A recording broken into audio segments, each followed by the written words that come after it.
እኔ የመሰለ እርጥብ በመዳም ኩሽና ነው የሰራሁት ብል አሁን ማን ያምናል?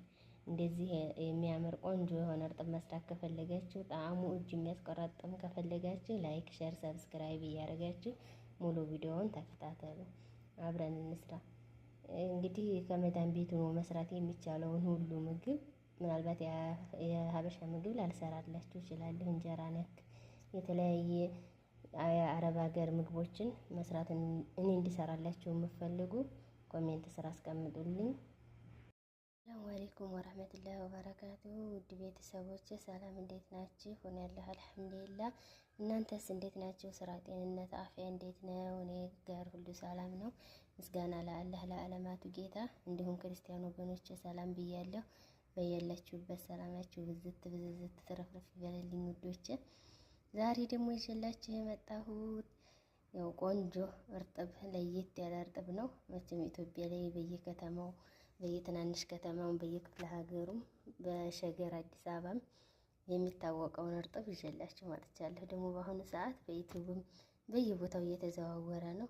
እኔ ስለምን ለመዳም አላበላትም ብዬ የሆነ ቀን ሞከርኩትና ወደደችው። እስኪ እሷ የወደደችውን እርጥብ ለቤተሰቦችም ላሳያቸው ብዬ ነው።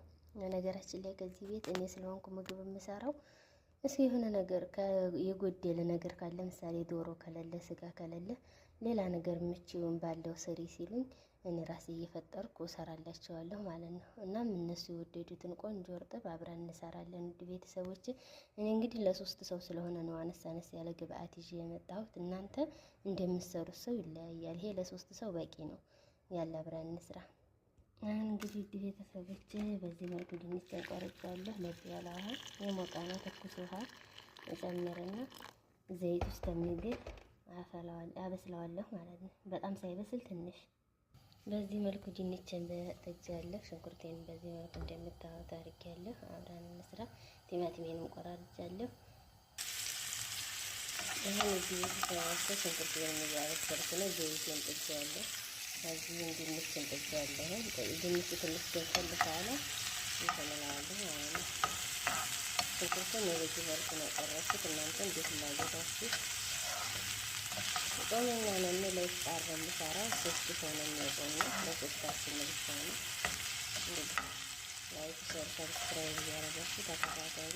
እናንተ እንድሰራላችሁ የሚፈልጉትን ምግብ ባይሆን አረቦች የሚመገቡትን ኮሜንት ላይ አሳውቁኝ። ሰርቼ ይዤላችሁ እመጣለሁ። ጥያቄዎችን አሳብራለሁ። አሁን ቲማቲሜን ጨምሬያለሁ። በደንብ አልበሰለም፣ ትንሽ ይቀረዋል ሽንኩርቱ። እኔ እርጥብ ስሰራ በዚህ መልኩ ነው የምጠቀመው።